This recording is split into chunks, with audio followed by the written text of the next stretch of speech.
सुमित और जिया 3 साल से एक ही कॉलेज में पढ़ रहे थे और एक दूसरे को पसंद करने लगे थे। जब दोनों ग्रेजुएट हुए तो सुमित ने डिसाइड किया कि अब वो अपनी भाभी से जिया को मिलवाएगा, क्योंकि उसके परिवार में विजय भैया और मालती भाभी के अलावा और कोई भी नहीं था। विजय भैया नोएडा में एक बिल्डिंग कॉन्ट्रैक्ट पर काम कर रहे थे और उसकी भाभी मालती सीतापुर में उनके ऑन हाउस में रह रही थी। इस वक्त सुमित जिया के साथ 2 साल के बाद अपने भैया भाभी से मिलने उनके घर जा रहा है। शाम के 6 बजे वो दोनों उनके घर पहुंच जाते हैं। घर काफी आलीशान होता है। जिया भी घर देखकर खुश हो जाती है। वाह सुमित, घर तो बहुत अच्छा है। शादी के बाद हम भी ऐसा ही घर खरीदेंगे। सुमित मुस्कुराकर बोलता है अब कार से निकलकर अंदर भी चलो, या सिर्फ यहीं पर बैठे बैठे शादी कर लोगी? दोनों मुस्कुराते हैं और फिर कार से निकलकर दरवाजे की तरफ जाते हैं। सुमित डोरबेल बजाता है और मालती भाभी दरवाजा खोलती है। नमस्ते भाभी। मालती मुस्कुराकर सुमित को जवाब देती है। फिर जिया भी उनको नमस्ते करती है। नमस्ते जिया, कैसी हो? मैं ठीक हूँ भाभी, आप कैसी हैं? मैं अच्छी हूँ जिया। आओ दोनों अंदर आओ। तीनों हॉल में बैठकर खूब बातें करते हैं और फिर मालती जिया और सुमित को फ्रेश होने के लिए कहती है और खुद किचन में खाना बनाने चली जाती है। थोड़ी देर बाद जिया मालती के पास किचन में आती है। भाभी आज आप मेरे हाथ का खाना खाएंगी? अरे नहीं नहीं, मैं कर लूंगी, तुमको परेशान होने की जरूरत नहीं है। भाभी आखिर आपको इम्प्रेस भी तो करना है ना? कहकर जिया हंसने लगती है और उसके जवाब में मालती भी हंस देती है। ओके, अगर इम्प्रेस करना है तो वो डिश बनाना जो तुम्हारी सबसे फेवरेट हो। क्यों नहीं भाभी, जरूर। तभी जिया का मोबाइल बजता है और वो देखती है कि उसकी मम्मी का कॉल आ रहा है। एक्सक्यूज मी भाभी, मैं जरा मम्मी से बात करके आती हूँ। अभी सिर्फ 1 मिनट ही होता है कि जिया किचन में वापस आ जाती है। अरे जिया, हो गई बात मम्मी से? मालती मुस्कुराकर पूछती है, लेकिन इस टाइम जिया का बिहेवियर बदला हुआ होता है। उसके चेहरे पर मुस्कान नहीं होती। वो मालती की बात का जवाब नहीं देती और सिर्फ इतना कहती है, डिनर में मेरे लिए चिकन बना दो।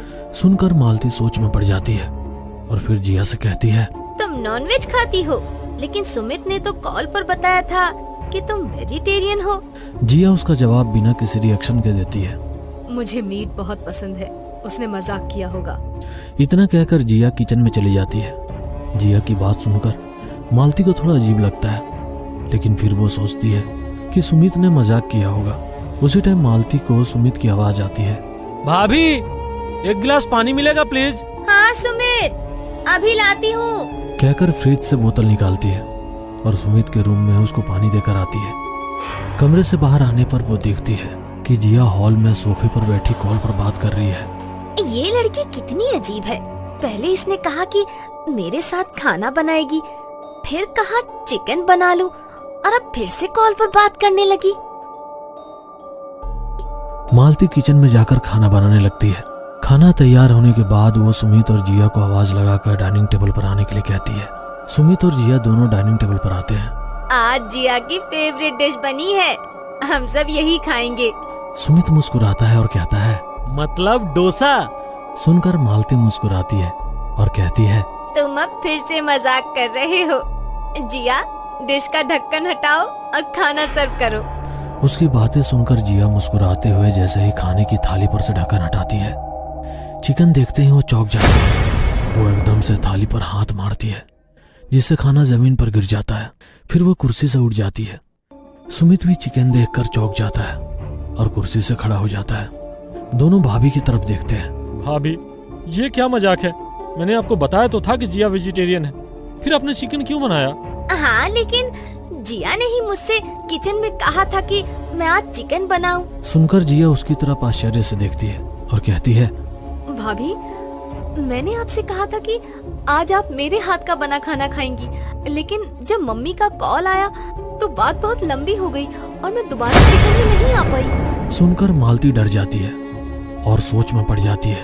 अगर तुम कॉल पर थी तो किचन में मेरे पास कौन आई थी? जिया और सुमित दोनों को मालती की बात पर यकीन नहीं होता, पर वो इस बात पर कोई आगे बहस नहीं करते। रात के 1 बजे मालती को किसी की आवाज सुनाई देती है और उसकी आंख खुल जाती है। कोई उसका नाम पुकार रहा होता है। वो बेड से उठकर लाइट जलाती है और इधर उधर देखती है तो कमरे में कोई नहीं होता। फिर वो दरवाजे की तरफ बढ़ती है। मालती। फिर से अपना नाम सुनकर वो डर जाती है। कौन है? कहते हुए वो दरवाजे को जैसे ही खोलती है, सामने एक डरावना आदमी खड़ा होता है। उसका चेहरा पूरा काला पड़ा होता है, उसकी आंखें लाल अंगारों की जैसी चमक रही होती है। मालती बेहद डर जाती है और एक जोर की चीख मारते हुए जमीन पर गिर जाती है।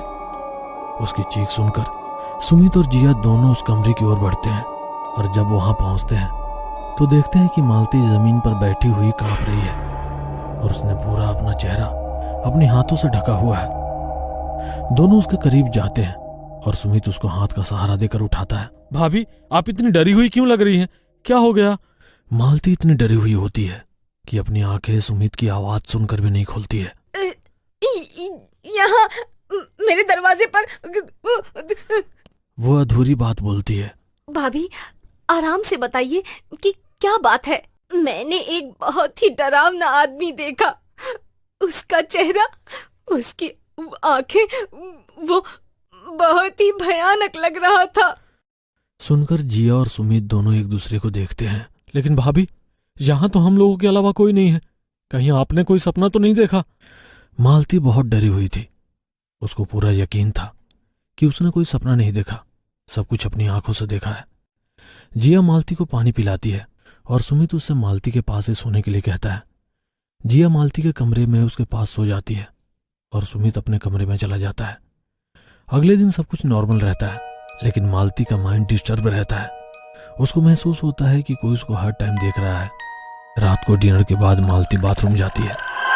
जब वो वॉश बेसिन में माउथ वॉश करके आईना देखती है तो उसको अपने पीछे वही आदमी खड़ा हुआ नजर आता है। जैसे ही डर कर पीछे देखती है तो वो आदमी उसका गला पकड़ लेता है और मालती चिल्लाने लगती है। मालती, तुमने मेरे साथ ठीक नहीं किया था। मैं तुमसे इतना प्यार करता था, फिर भी तुमने मेरे प्यार को ठुकराया। मालती की सांस अटक रही होती है, फिर भी वो उसको पहचानने की कोशिश करती है और बहुत मुश्किल से अपने गले से आवाज निकालती है। कौन हो तुम? क्यों मेरी जान के पीछे पड़े हो? मैं राहुल हूँ, तुम्हारा राहुल। सुनकर मालती बहुत ज्यादा डर जाती है और एक जोरदार चीख मारती है। उसकी चीख सुनकर जिया और सुमित भी बाथरूम में आ जाते हैं और वो देखते हैं कि मालती बेहोश होकर जमीन पर गिरी पड़ी है और वहां कोई नहीं है। जब मालती की आंख खुलती है तो वो अपने बेडरूम पर लेटी हुई होती है। जिया और सुमित भी कमरे में ही मौजूद होते हैं। भाभी, आपको क्या हुआ था? मुझे फिर से वही आदमी दिखाई दिया था और इस बार उसने मेरा गला भी पकड़ा। लेकिन भाभी, जब हम वहां गए तो आपके अलावा वहां कोई नहीं था। सुमित और जिया को लगता है कि मालती के साथ कोई मेंटल प्रॉब्लम है, लेकिन तभी सुमित की नजर मालती के गले पर पड़ती है तो वो देखता है कि उसके गले पर खरोच के निशान है। भाभी, मुझे लगता है कि ये कोई भूत प्रेत का चक्कर है। हमें किसी तांत्रिक को बुलाकर उससे बात करनी पड़ेगी। भाभी, क्या उसने आपसे कुछ कहा था? उसने बताया वो राहुल है और मैंने उसके साथ अच्छा नहीं किया। इसी बात का बदला लेने आया है वो। तो क्या आप किसी राहुल को जानती हो? मालती थोड़ी देर चुप रहती है, फिर बोलती है। राहुल कॉलेज में मेरा क्लासमेट था। वो मुझे बहुत पसंद करता था, इसलिए उसने मुझे प्रपोज भी किया, लेकिन मेरे दिल में उसके लिए कोई फीलिंग नहीं थी, इसलिए मैंने उसको मना कर दिया। उसके बाद क्या हुआ भाभी? उसके बाद राहुल कॉलेज में कई दिनों तक नजर नहीं आया और उसके घर वालों को भी नहीं पता था कि वो कहाँ गया है। उसको पुलिस ने भी बहुत ढूंढने की कोशिश की, लेकिन उसका कुछ पता नहीं चला। अब इतने सालों बाद वो वापस कैसे आ गया? मुझे तो लगता है ये जरूर उसकी आत्मा है। सुमित, हमें देरी नहीं करनी चाहिए।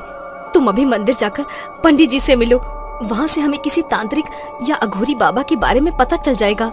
सुमित मालती के पास जिया को छोड़कर मंदिर चला जाता है। वहाँ से उसको एक अघोरी बाबा के बारे में पता चलता है, जो कि शमशान में रहता है। सुमित जब शमशान जाता है तो अघोरी बाबा एक पेड़ के नीचे बैठकर तपस्या कर रहा होता है। अघोरी से मिलकर सुमित उसको सब कुछ बताता है। वो एक प्रेत का रूप ले चुका है और वो मालती को भी अपने साथ प्रेतलोक में लेकर जाना चाहता है, लेकिन जब तक मालती अपनी मर्जी से प्रेतलोक जाने के लिए तैयार नहीं होती, वो उसको इसी तरह परेशान करता रहेगा। अब हमें क्या करना चाहिए? मैं तुम्हें बताता हूँ कि तुम्हें क्या करना है। जो मैं बताता हूँ उसे कागज पर लिख लो। ये बातें तुमको मालती को बतानी है, लेकिन अगर उसने सुन लिया तो हम मालती को नहीं बचा सकेंगे। इसलिए एक कागज पर लिख लो और मालती को जाकर वो कागज दे देना। इस तरह हमारी तरकीब काम कर पाएगी। इतना कहकर जो भी अघोरी बताता है सुमित उसको एक कागज पर लिख लेता है। जब तुम लोग इसमें कामयाब हो जाओ तो मालती को मेरे पास लेकर आना। मैं उसे एक सिद्ध अंगूठी दूंगा जो उसको हमेशा अपनी उंगली में पहन कर रखनी होगी। अघोरी की बात सुनकर सुमित घर आकर चुपचाप से मालती को वो कागज दे देता है। मालती उसको पढ़कर समझ जाती है कि उसको क्या करना है। रात के तकरीबन 12 बजे मालती अपने कमरे में अकेली बैठी हुई होती है। उसको डर भी लग रहा होता है, लेकिन अपनी जान बचाने के लिए उसको यह विधि करनी जरूरी थी। प्लान के हिसाब से सुमित और जिया कमरे के बाहर खड़े होते हैं, जिससे कि राहुल की आत्मा बेझिझक मालती से मिलने आ जाए। मालती अपने कमरे में जमीन पर योग मुद्रा में बैठी होती है। राहुल, तुम कहाँ हो? मुझे पता है कि तुम यहीं कहीं हो। आओ और आकर मुझसे बात करो। मालती इधर उधर नजरें घुमाते हुए कहती है और थोड़ी डरी हुई लगती है। राहुल, आखिर तुम मुझसे चाहते क्या हो? तभी वहां राहुल की आत्मा आ जाती है और उसको देखकर मालती थोड़ा डर जाती है। राहुल उसको देखकर मुस्कुरा रहा होता है। फिर वह हिम्मत करके पूछती है, राहुल, तुम इतने सालों बाद मेरी जिंदगी में वापस क्यों आए हो? आखिर मैंने तुम्हारा क्या बिगाड़ा है? मैंने तुमसे सच्चा प्यार किया था मालती, लेकिन तुमने उसे ठुकरा दिया तो मैंने आत्महत्या कर ली। मैं अपने जिंदा रहते तुम्हें पा नहीं सका, लेकिन अब मरने के बाद तुम्हें मेरी होने से कोई नहीं रोक सकता। मैं तुम्हारी होने के लिए तैयार हूँ राहुल। बताओ मुझे क्या करना होगा? राहुल की आत्मा ये सुनकर खुश हो जाती है। क्या तुम सच कह रही हो? तुम मेरे साथ चलने के लिए तैयार हो? हाँ राहुल, मुझे इस तरह से डर डर के जीना अच्छा नहीं लगता। इससे अच्छा है कि मैं तुम्हारे साथ चली जाऊं। तुम्हें मेरे साथ बैठकर एक साधना करनी होगी जो कि प्रेतलोक का दरवाजा खोल देगी, और फिर हम दोनों एक मंत्र पढ़कर उस दरवाजे के जरिए प्रेतलोक में पहुंच जाएंगे। मैं इसके लिए तैयार हूँ। उसकी बात सुनने के बाद राहुल, जो कि एक प्रेत बन चुका है, उसके सामने बैठ जाता है और अपने और मालती के बीच एक कुंड में आग जलाकर कुछ मंत्र पढ़ने लगता है। मालती को डर तो बहुत लग रहा होता है, लेकिन वो हिम्मत करके उसके सामने ही बैठी रहती है। थोड़ी देर बाद राहुल ऊंची आवाज में बोलता है, हे मार्कादेव, शैतानों के देवता, मैं अपनी प्यारी मालती को प्रेतलोक ले जाकर उसको अपने जैसा बनाना चाहता हूँ। हमारे लिए प्रेतलोक का दरवाजा खोल दीजिए। वो इतना कहकर मंत्र पढ़ता है। मालती देखती है कि उसके कमरे की दीवार पर एक गोला सा बन चुका है, जिसके अंदर अंधेरे के सिवा कुछ नजर नहीं आ रहा। राहुल भी उसको देखकर खुश हो जाता है और मालती से कहता है, मालती उठ जाओ, मरकादेव ने हमारे लिए प्रेतलोक का दरवाजा खोल दिया है। इसके बंद होने से पहले ही हमें इसमें जाना होगा। सुनकर मालती खड़ी हो जाती है। राहुल उसके करीब आकर उसका हाथ थाम लेता है तो वो डर जाती है, लेकिन फिर भी हिम्मत करके उसके साथ आगे बढ़ती है। तभी कमरे का दरवाजा खुलता है और जिया और सुमित अंदर आते हैं। सुमित के हाथ में रुद्राक्ष की एक माला होती है। रुक जाइए भाभी। तब तक राहुल का एक पैर गोल दरवाजे में जा चुका होता है, लेकिन मालती अपने कदम रोक देती है। मालती, ये तुम क्या कर रही हो? अपने कदम आगे बढ़ाओ। मैं तुम्हारे साथ नहीं आ सकती राहुल। अब तुम अकेले प्रेतलोक जाओगे। इतना कहकर मालती अपना हाथ राहुल से छुड़ाने की कोशिश करती है, लेकिन वो उसका हाथ नहीं छोड़ता। तभी सुमित मालती के दूसरे हाथ में रुद्राक्ष की माला देता है और वो उसको राहुल के हाथ में बांधने लगती है। रुद्राक्ष के टच होते ही राहुल का हाथ चलने लगता है और वो मालती का हाथ छोड़ देता है। वो अपना पैर वापस नहीं ले सकता और अकेला ही प्रेतलोक जाने पर मजबूर हो जाता है। ये तुमने ठीक नहीं किया मालती। तुमने फिर से मुझे धोखा दिया है। अब मुझे 1 साल प्रेतलोक में ही रहना पड़ेगा, लेकिन मैं वापस आऊंगा, जरूर आऊंगा। मैं वापस जरूर आऊंगा। तभी राहुल अपना दूसरा कदम भी दरवाजे के अंदर बढ़ा देता है और दरवाजा गायब हो जाता है। सुमित, जिया और मालती तीनों खुश हो जाते हैं। जिया मालती को गले लगा लेती है और कहती है, भाभी, अब आपकी जान को कोई खतरा नहीं है। तुम लोगों का बहुत बहुत शुक्रिया, लेकिन विजय को इस बारे में कुछ नहीं बताना। वो दोनों प्रॉमिस करते हैं कि इस घटना के बारे में किसी को कुछ नहीं बताएंगे और फिर तीनों अघोरी बाबा से सिद्ध अंगूठी लेने शमशान चले जाते हैं।